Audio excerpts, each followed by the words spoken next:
Thing thank you so much sir.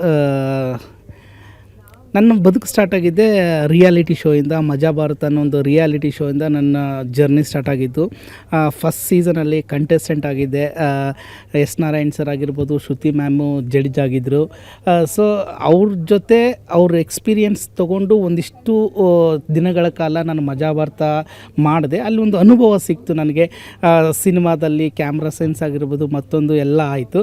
ಅದಾದಮೇಲೆ ನಾನು ಚಿತ್ರರಂಗಕ್ಕೆ ಸಿನಿಮಾ ಕಡೆಗೆ ವಾಲ್ದೆ. ಶೋ ಬಿಟ್ಟು ಸಿನಿಮಾ ಕಡೆ ಒಂಚೂರು ಕಾನ್ಸಂಟ್ರೇಟ್ ಮಾಡಿದೆ. ಅದಾದಮೇಲೆ ಒಂದೊಂದೇ ಅವಕಾಶಗಳೆಲ್ಲ ಸಿಕ್ತು. ಇವಾಗ ಮಂಜು ಪಾವಗಡ ಇರ್ಬೋದು, ಚಿಲ್ಲರ್ ಮಂಜು, ಹುಲಿ ಕಾರ್ತಿಕ್, ಜಗಪ್ಪ, ಸುಷ್ಮಿತಾ, ನಾವೆಲ್ಲ ಒಂದು ಬ್ಯಾಚ್ ಒಟ್ಟಿಗೆ ಸಿನಿಮಾ ಜರ್ನಿನ ಸ್ಟಾರ್ಟ್ ಮಾಡಿದ್ವಿ. ನನಗೆ ಶೋ ಅಲ್ಲಿ ಜಾಸ್ತಿ ದಿನ ಸಸ್ಟೈನ್ ಮಾಡೋಕ್ಕಾಗಲಿಲ್ಲ. ಬಿಕಾಸ್ ನಾನು ಸಿನಿಮಾನ ಒಂದು ಕಡೆ ಮಾಡಬೇಕು ಅನ್ನೋ ಒಂದು ಒಲವಿತ್ತು. ಸಿನಿಮಾಗೆ ಬಂದು ಒಂದೊಂದೇ ಅವಕಾಶಗಳನ್ನ ಹುಡುಕ್ತಾ ಹೋದೆ, ಆಡಿಷನ್ ಕೊಡ್ತಾ ಹೋದೆ. ಆವಾಗ ಫಸ್ಟ್ ನನಗೆ ಕನೆಕ್ಟ್ ಆಗಿದ್ದು ಸಿಕ್ಕಿದ್ದು ಫ್ರೆಂಚ್ ಬಿರಿಯಾನಿ ಅನ್ನೋ ಒಂದು ಸಿನಿಮಾದಲ್ಲಿ ಅಪ್ಪು ಸರ್ ಬ್ಯಾನರಲ್ಲಿ ಒಂದು ಅದ್ಭುತವಾದ ಪಾತ್ರ ನನಗೆ ಪನ್ನಗ ಸರ್ ಕೊಟ್ಟರು. ಅಪ್ಪು ಸರ್ ಆಗಲಿ ಪನ್ನಗ ಸರ್ ಆಗಲಿ ನನ್ನ ಬದುಕಿನ ದಿಕ್ಕನ್ನೇ ಬದಲಾಯಿಸಿರೋ ದಿಗ್ಗಜರು. ಅದನ್ನು ನನ್ನ ಬದುಕಿರೋವರೆಗೂ ನಾನು ಅದನ್ನ ಮರೆಯೋಂಗಿಲ್ಲ. ಅದಕ್ಕೆ ಆಲ್ವೇಸ್ ನಾನು ಕೃತಜ್ಞನಾಗೇ ಇರ್ತೀನಿ. ಎಸ್ಪೆಷಲಿ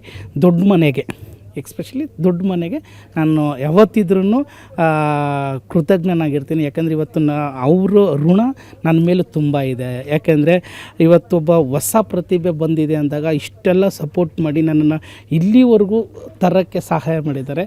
ಹೀಗಾಗಿ ಇನ್ನೊಂದು ಪ್ರಶ್ನೆ ಹೇಳಿದ್ರಿ ಹೀರೋ ಅಂತ. I am not A hero sir. Always I am A supporting artist. ಯಾಕೆಂದರೆ ನಾನು ಆವಾಗಲೂ ನನ್ನ ಸ್ನೇಹಿತರ ಜೊತೆ ಮಾತಾಡಬೇಕಾದಾಗ ಹೇಳ್ತಾ ಇದ್ದೆ, ಇಲ್ಲ ಮಚ್ಚ, ನಾನು I am not A hero. ಕತೆ ಹೀರೋ. ಆ ಕಥೆಯಲ್ಲಿ ಒಂದು ಪಾತ್ರ ನಾನು ಮಾಡಿದ್ದೀನಿ. ಯಾವತ್ತಿದ್ರೂ ಕತೆನೇ ಹೀರೋ. ನನಗೆ ಆ ಪಾತ್ರ ನನಗಿಷ್ಟ ಆಯಿತು. ಸೊ ಹೀಗಾಗಿ ಆ ಪಾತ್ರಕ್ಕೆ ನ್ಯಾಯ ಒದಗಿಸೋಕ್ಕೆ ನಾನು ಟ್ರೈ ಮಾಡಿದ್ದೀನಿ, ಪ್ರಯತ್ನ ಪಟ್ಟಿದ್ದೀನಿ.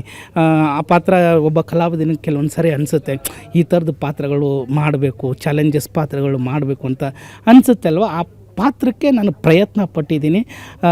ನೋಡೋಣ ಆಡಿಯನ್ಸು ಎಷ್ಟು ಮಾರ್ಕ್ಸ್ ಕೊಡ್ತಾರೆ ಅನ್ನೋದಕ್ಕೆ ವೆಯ್ಟ್ ಮಾಡ್ತಾಯಿದ್ದೀನಿ.